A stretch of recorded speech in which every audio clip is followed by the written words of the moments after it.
In the middle of the 19th century, China is ruled by the Qing Dynasty, a government that still looks powerful from the outside but is quietly under strain.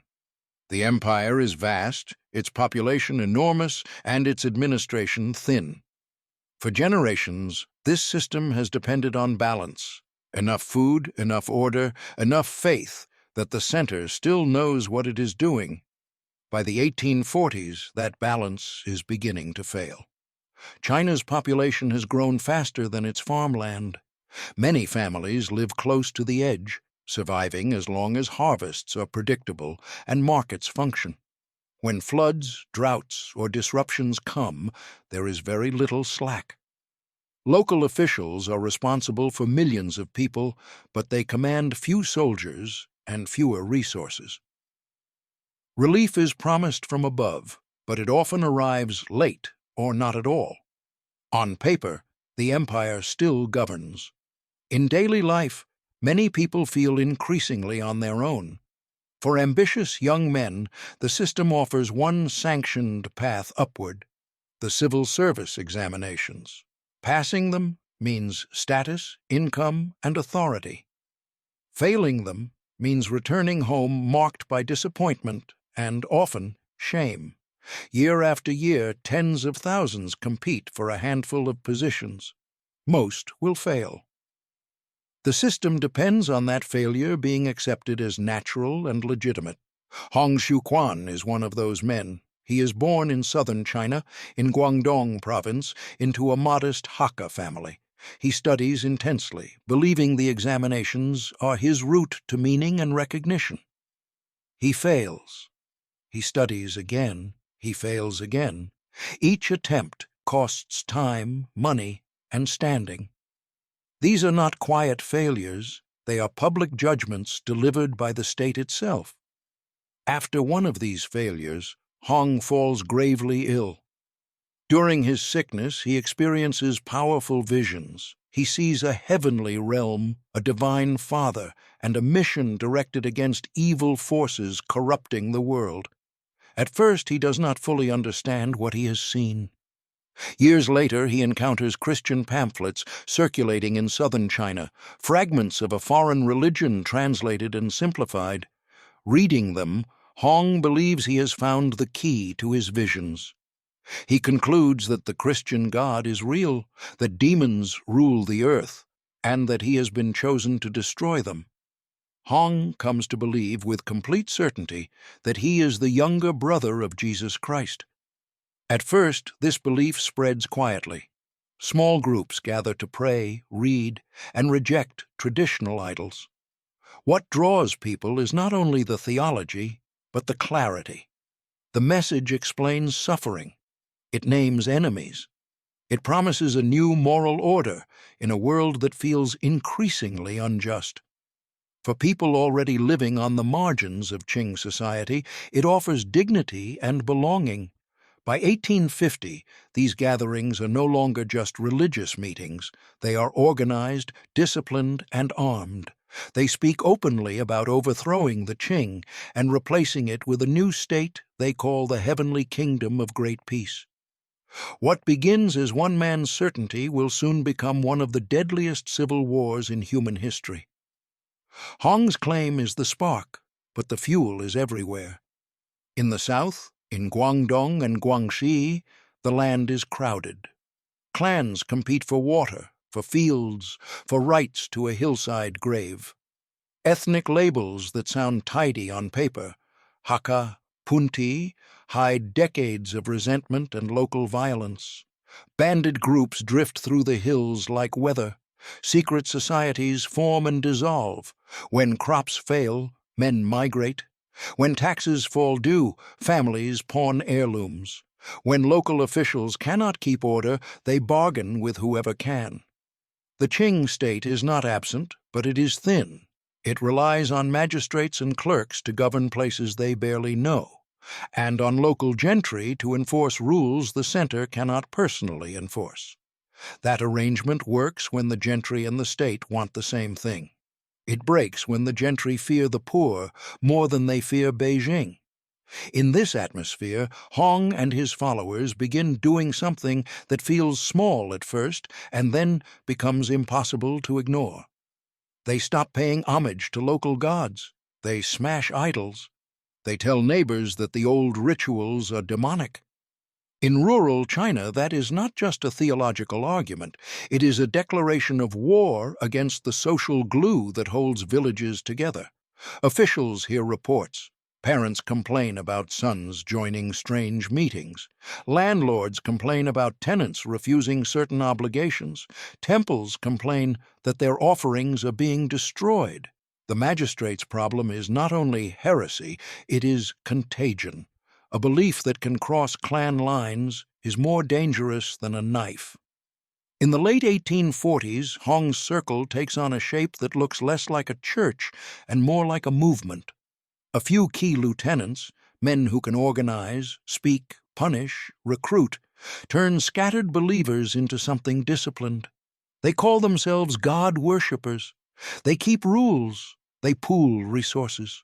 They form something like a moral army before they have a military one. The decision to arm is not romantic. It is practical. The moment they begin smashing idols, they create enemies.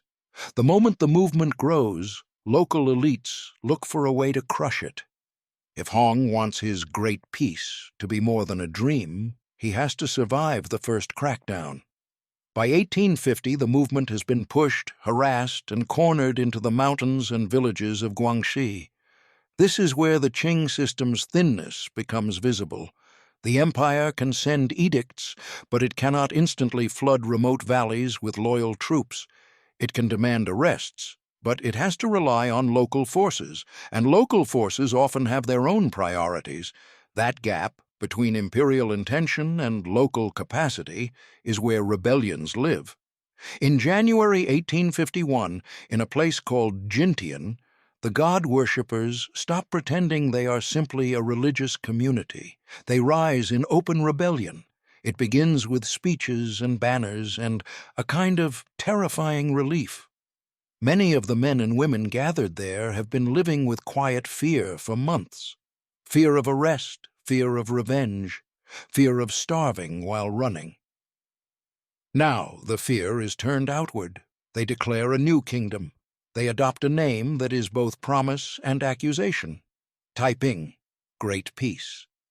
They claim that peace will come only after the demons are destroyed, and in their language the demons are not only spiritual, they are also the Qing. Hong takes a title that makes compromise impossible. He is not a reformer. He is not an advisor. He is the heavenly king. That single choice hardens the conflict instantly. Negotiations with rebels are one thing. Negotiations with a man who claims divine mandate and who says the emperor is a demon are another. The Qing state cannot fold this back into the normal world without admitting that its legitimacy is conditional. So the state does what states do when challenged at the root. It fights, and it fights in a way designed to make the challenge look illegitimate, criminal, cursed. The first months are a blur of skirmishes, recruiting, and flight. The Taiping are not yet an army in the modern sense, but they have an advantage that many rebels lack: discipline. They can move as a unit. They can punish deserters. They can absorb new followers without dissolving into banditry. They enforce rules against opium, gambling, and alcohol. They preach a strict moral code and enforce it with the kind of certainty that can feel like salvation to the desperate and like terror to anyone who doubts. Then they begin winning. Not always by crushing Qing forces head-on, but by doing what the Qing cannot do quickly: concentrating. They gather believers and sympathetic villagers.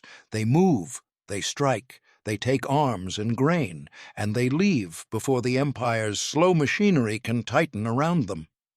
The Qing response at this stage is almost automatic. Banner garrisons and green standard troops are sent, the traditional forces of the dynasty.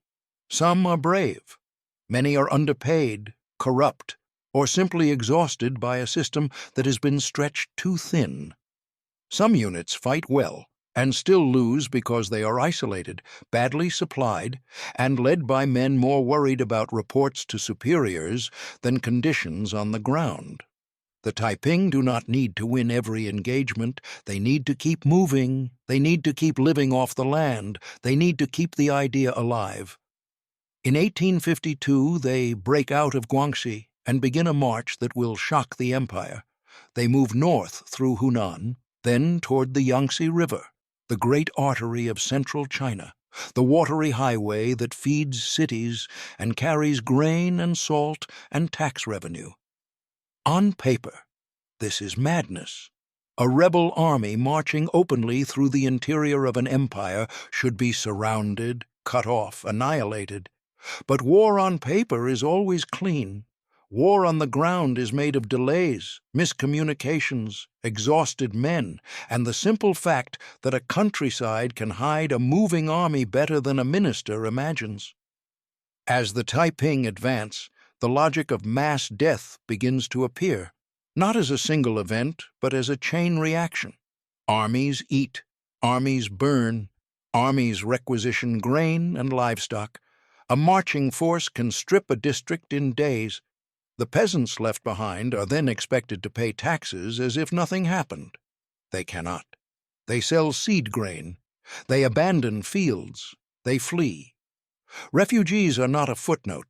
They are a second army, unarmed and starving, moving along roads and riverbanks, carrying disease and desperation and stories of horror. They clog towns. They overwhelm granaries. They spread panic, and panic in a thinly governed empire is itself a weapon. This is how tens of millions becomes possible without factories of death. Not because every death is a deliberate execution, but because a civil war in a densely populated agrarian society is a machine that breaks food systems. Once that machine runs for years, it produces famine and epidemic the way a furnace produces heat. In March 1853, after months of movement and fighting, the Taiping reached Nanjing. Nanjing sits on the Yangtze like a prize and a trap. It is an old capital, rich, walled, strategic. It is a place that can legitimize a new regime simply by being held. Taking it is both an act of war and an act of theater. A new kingdom needs a new center. The assault is brutal. City walls that have held for centuries are battered and climbed. Inside, defenders and civilians are caught in the storm. The Taiping take the city and rename it Tianjing, heavenly capital. This is one of the pivotal choices of the entire rebellion. They stop being a moving force and become a ruling one. They could have continued north, chasing the symbolic heart of the Qing in Beijing. They could have tried to keep their momentum before the dynasty could adapt. Instead, they plant themselves, they build a court, they issue decrees. They make Tianjing a stage on which a new China will be performed. From the outside, it looks like success. From the inside, it creates a problem that will never go away. A capital must be fed. A city is not an idea. A city is mouths, water, sanitation, grain stores, and order. Nanjing is large, and now it is the seat of a revolutionary kingdom. The Taiping need to supply it, defend it, administer surrounding territory, and keep a restless population obedient, all while fighting a war against an empire that still has immense resources. They begin building a state. They establish ranks, ministries, and a kind of bureaucracy. They proclaim social reforms, bans on opium and foot-binding, rules about the separation of men and women, strict moral regulations. In Taiping ideology, the old world is not only wrong, it is filthy. The new kingdom must be pure. There is an appeal here that is easy to miss if you only see strangeness. In a world of corruption and arbitrary cruelty, an uncompromising moral code can feel like justice. In a world where local elites hoard grain, promises of redistribution can feel like rescue. In a world where the state's legitimacy feels hollow, a claim of divine mandate can feel like certainty. But purity has a cost. It requires policing. It requires punishment. It requires someone to decide, every day, who is clean and who is demonic. Within the Taiping court, power does not circulate quietly. Hong Xiuquan is the heavenly king, but he is not a battlefield commander, and he is not a bureaucrat. He is a symbol, an oracle, a source of legitimacy. Other men around him translate legitimacy into action. These men carry titles, kings under the heavenly king, each with followers, each with armies, each with ambitions. They claim authority not only from Hong, but from their own spiritual experiences, their own visions, their own ability to command loyalty. A revolutionary state formed in war has a permanent pressure point. It must decide whether loyalty is to an idea or to a person. The Taiping never resolve this cleanly. Outside Nanjing, the Qing are learning. The first years of the rebellion have exposed an uncomfortable truth. The dynasty's traditional forces are not enough. Some units fight well, but too many are ineffective, corrupt, or simply outmatched by the Taiping's momentum. In Beijing, ministers argue and blame one another. Edicts are issued like prayers. A system designed for peacetime administration struggles to generate wartime competence. So the Qing do something that saves them in the short term and changes them forever. They outsource survival to regional power. In Hunan province, a scholar official named Zheng Guofan begins building a new kind of force. He does not rely solely on the empire's standing armies. He recruits locally. He appeals to gentry and clan networks. He raises money through personal connections. He creates an army that is loyal not to a distant banner system, but to him and to a moral mission: save the Confucian order from a heretical apocalypse. This is not a simple good versus evil story. It is a story of competing legitimacies. The Taiping claim heaven. Zheng Guofan claims civilization. Both believe they are saving the world from demons.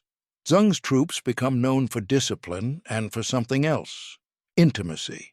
They come from the same region, tied by kinship and patronage. That makes them cohesive. It also makes the violence more personal. A soldier fighting to protect his home is capable of a certain kind of ferocity. And when civil wars become personal, mercy becomes harder. The Xiang army, as it comes to be called, begins to push back along the river systems. Rivers in China are not scenery. They are logistics. They carry grain, troops, cannon, the ability to sustain campaigns. Whoever controls the waterways controls the war's heartbeat. Zheng understands this and builds fleets, not just armies. He fights for choke points, for towns that sit on bends, for the ability to move and supply men. The war becomes less like a wildfire and more like a siege engine, slow, grinding, methodical. Back in Tianjin, the Taiping face their own dilemma. A revolutionary movement that becomes a government has to decide what to do with its own violence. In the early years, violence is justified as purification. Temples are destroyed. Landlords are punished. Qing officials are executed. Some massacres are retaliatory, some preemptive, some simply the result of a military culture that has been told it is fighting demons. When you teach an army that enemies are not merely wrong but inhuman, restraint becomes apostasy. But a government that rules by constant terror eventually starts terrorizing itself.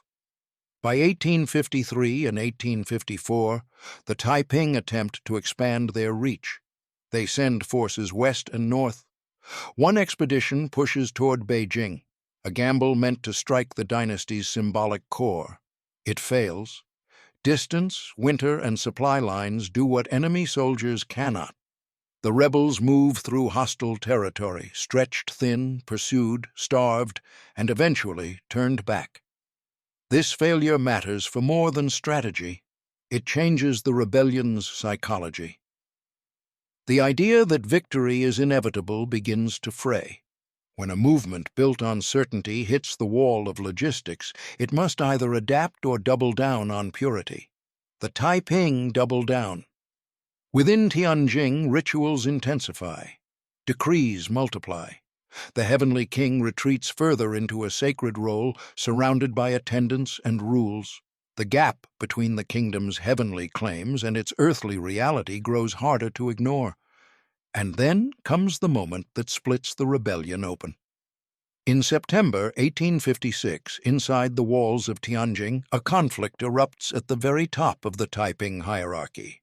One of Hong's most powerful lieutenants, Hong Xiuquan, the Eastern King, has built immense influence by claiming to speak with the voice of God. Through these claimed possessions, he can issue commands that feel divine.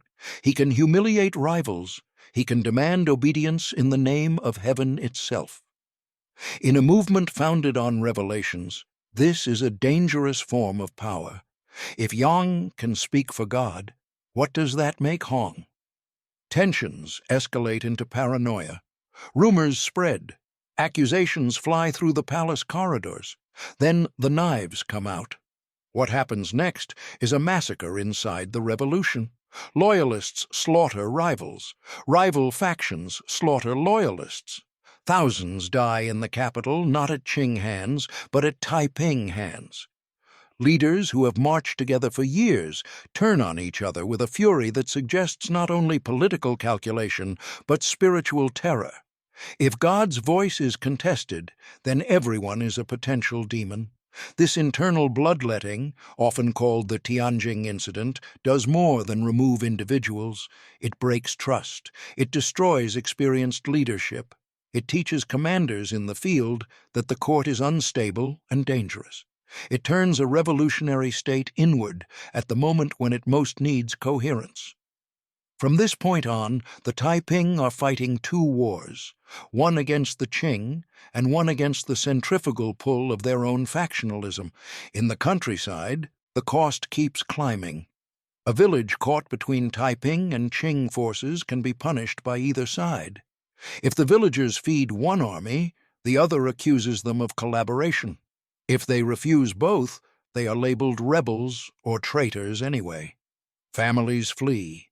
Fields go unplanted, irrigation channels silt up, water management systems that require cooperation decay. Small disruptions compound over seasons into hunger. Disease follows hunger the way flies follow blood. Refugee camps form outside walled cities.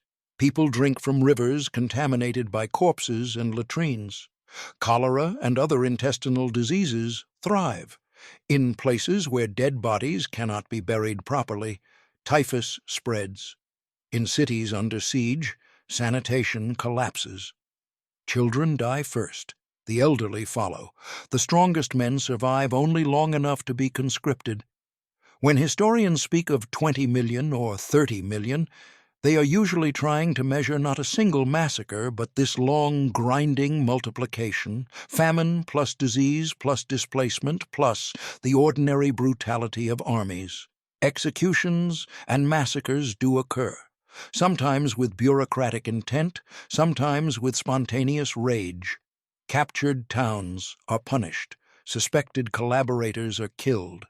Qing forces sometimes treat entire districts as infected, to be cleansed through fire and blade.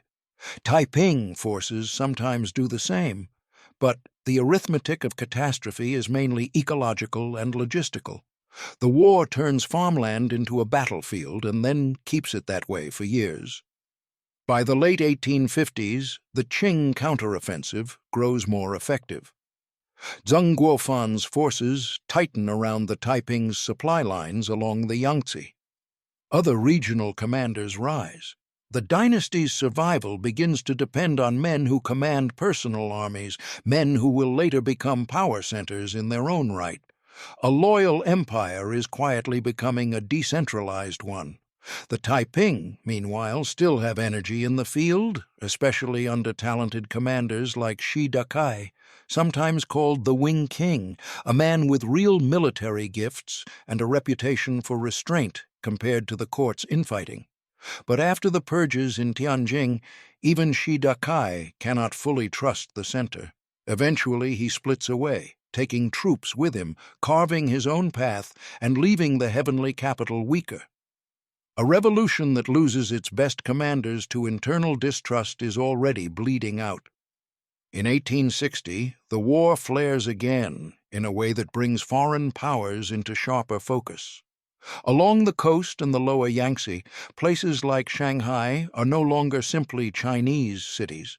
They are also nodes in a global trade network, with foreign concessions, warehouses, and diplomats who watch China's civil war through the lens of commerce and security. Westerners hear that the Taiping call themselves Christians and wonder what that means. Some missionaries see opportunity. Many merchants see danger. The Taiping push toward the wealthy eastern provinces, and for a moment it looks as if the rebellion might re-enter a phase of rapid expansion. Cities fall, officials flee, panic returns. Foreign residents in treaty ports watch the movement approach and have to decide what they want. The Taiping are not a comfortable ally. Their Christianity is unorthodox, their leadership unpredictable, and their program threatens social order. At the same time, the Ching Dynasty has just fought wars with Western powers, and foreign governments have no romantic loyalty to the emperor. The decision is pragmatic. Which side will keep trade routes stable? Which side will keep ports open? Which side will not collapse into chaos? In the end, many foreign actors tilt toward the Qing, not out of affection, but out of preference for a known regime over an apocalyptic alternative. Around Shanghai, foreign-trained forces begin to appear, Chinese troops drilled in Western methods, units led by adventurers and officers who believe they are bringing order. One such force becomes famous under a name that sounds like propaganda: the ever-victorious army. Whatever the name, its effect is real. It helps stabilize the region around Shanghai, protecting a crucial economic artery. It denies the Taiping an easy victory in the richest part of China. It contributes to a sense, among Qing officials, that survival is possible if they modernize certain techniques and alliances, even while clinging to imperial legitimacy. The Qing are adapting. The Taiping are hardening. Inside Tianjing, Hong Xiuquan's world becomes increasingly sealed. His court issues decrees, revises rituals, enforces moral codes. But the capital is also a city under pressure, crowded, tense, full of soldiers and refugees, surrounded by contested territory. The dream of great peace is now lived as rationing and suspicion. A revolutionary state at war needs a narrative to justify suffering. The Taiping narrative is cosmic. Hardship is proof of righteousness, famine is a trial, defeat is a purification. This narrative can sustain belief for a time. It can also prevent leaders from making practical concessions. When leaders believe heaven guarantees victory, they can mistake warnings for heresy. The Qing, meanwhile, are learning the opposite lesson. Heaven does not guarantee anything. Logistics does. Zheng Guofan's campaign becomes a methodical strangling. He takes towns, secures rivers, builds supply depots, and cuts the Taiping's access to grain. He treats war as a system. His forces, and those of other regional commanders like Li Hongzhang, build the scaffolding of a new kind of Chinese military power, more locally rooted, more financially inventive, and more ruthless when necessary. This is the irony of the conflict. A rebellion that claims to remake the world forces the old world to remake itself in order to survive. By the early 1860s, the Taiping territory shrinks and fragments. Commanders in the field fight bravely, sometimes brilliantly, but the map no longer shows a confident expansion. It shows pockets, corridors, contested regions, and the constant threat of encirclement. Every reduction in territory has a human echo. When a district falls to the Qing, people associated with the Taiping, real or alleged, fear reprisals. Some flee toward the Taiping heartland, swelling refugee flows and food demand. Others are killed. Some are coerced into changing loyalties overnight. The countryside becomes a place where survival depends less on ideology than on guessing which army will arrive next. When the Qing recapture a city, officials often face a dilemma: punish the population for collaboration or try to restore order quickly. Punishment can deter future support for rebels. It can also destroy the labor and food production needed to sustain the region. Different commanders choose differently. In many places, fear wins. The Taiping, too, punish. They punish suspected traitors, resistors, those who refuse to conform. Purity still matters. Authority still needs demonstration. The movement's original moral clarity becomes, in practice, a constant surveillance of behavior. In peacetime, strict rules can sometimes be absorbed. In wartime, strict rules become one more stressor in a society already breaking. Somewhere in this grinding middle period of the war, the true nature of the death toll becomes visible in individual scenes.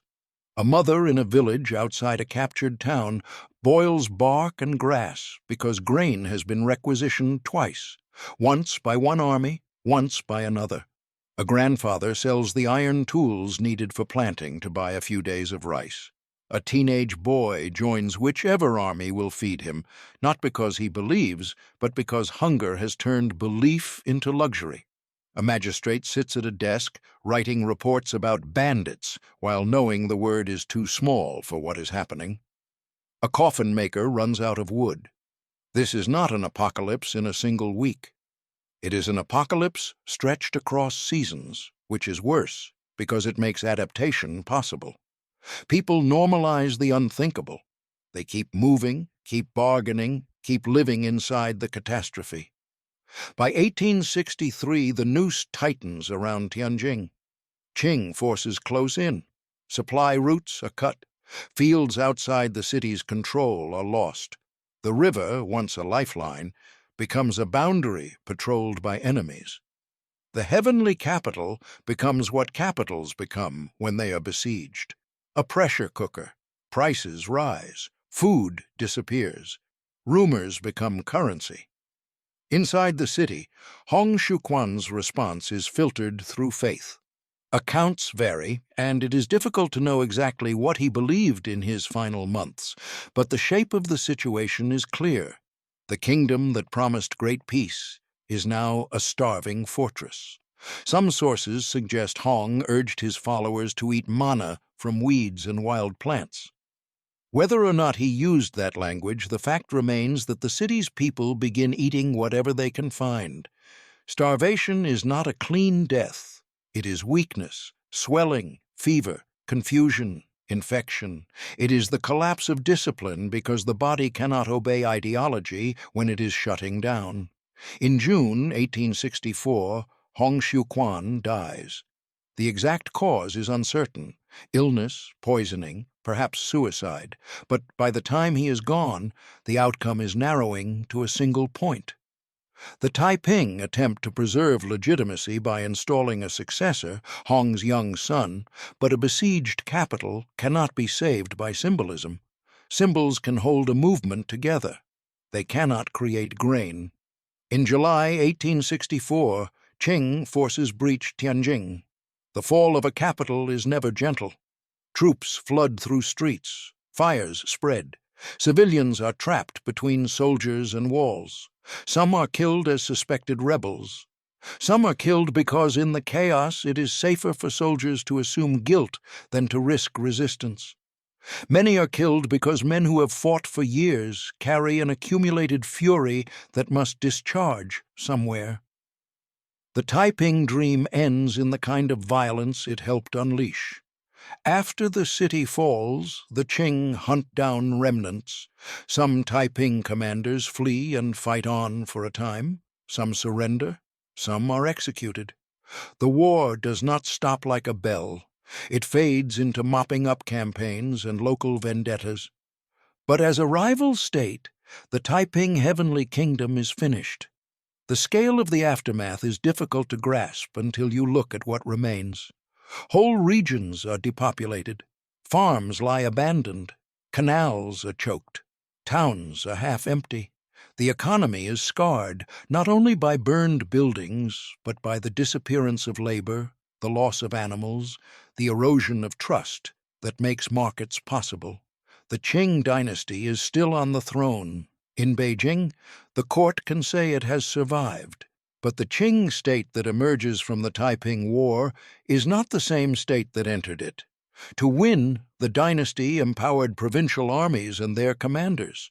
It relied on men like Zheng Guofan and Li Hongzhang, men whose authority came not only from imperial appointment, but from their ability to raise funds, recruit locally, and command personal loyalty. That model of power does not vanish when the immediate crisis ends. It becomes a precedent. The dynasty also learns that ideology can mobilize mass violence. A heterodox belief system, if it offers clarity and belonging in a time of social stress, can challenge the state at its root. The Qing respond by becoming more suspicious, more repressive, and more willing to treat spiritual movements as existential threats. At the same time, the war exposes military and administrative weakness so brutally that some officials begin pushing for practical reforms. New weapons, new training, new forms of industry. Survival has demanded adaptation. Adaptation creates pressures for more adaptation. The dynasty begins to modernize in limited, uneven ways, not out of philosophical desire, but because the alternative has become visible and terrifying. In the West, the Taiping War becomes a strange shadow. It is spoken of in missionary letters and diplomatic reports, but it does not take the same place in popular memory as wars closer to European or American narratives. The American Civil War overlaps it in time, and Western attention is absorbed elsewhere. China's catastrophe happens at distance, and distance is a kind of forgetting. But inside China, forgetting is impossible. Families carry the loss like inherited debt. Regions remember burned temples and empty villages. Officials remember the panic of seeing a rival state rise in the heart of the empire. Commanders remember what it took to win. The Taiping Rebellion is often summarized as an oddity, a man who claimed to be Jesus' brother, a strange Christian kingdom in China. That strangeness is real, but the deeper truth is more unsettling. Hong Xiuquan did not need modern technology to kill tens of millions. He did not need gas chambers or industrial bureaucracy. He needed something older and more common, an empire stretched thin, a population living close to starvation, and a belief that turned political conflict into holy war. Once the war began, it did what long civil wars do in agrarian societies. It broke the systems that keep people alive. It made hunger and disease routine. It trained men to see neighbors as demons. It turned provinces into killing fields, not only through slaughter, but through the slow destruction of the ordinary. Great Peace was the name of the Taiping Kingdom. It was also the accusation behind it. The old order had failed so profoundly that only a new heaven could save the earth. In the end, the old order survived. But it survived by changing its own nature, by decentralizing violence, by accepting new methods, by learning to fight not only armies but the possibility of an alternative moral universe. And that is the final irony of the war. Hong's claim collapses, his kingdom burns, but the state that defeats him carries the imprint of his challenge. The Qing win the battlefield and inherit the lesson. In a crowded society under strain, belief can become an army, and an army can become a government. The 19th century in China does not calm down after 1864. Other rebellions flare, foreign pressures intensify, reform attempts stumble. The dynasty's legitimacy continues to erode. When later revolutionaries and warlords tear China apart, they do so in a political landscape already shaped by what the Taiping War made normal mass mobilization, provincial military power, and the knowledge that the center can be challenged from within. All of it begins, improbably, with a failed exam candidate in Guangdong who looked at a few translated pamphlets and decided that the universe had given him a family and a mission. He claimed he was Jesus' brother. China spent 14 years learning what that meant.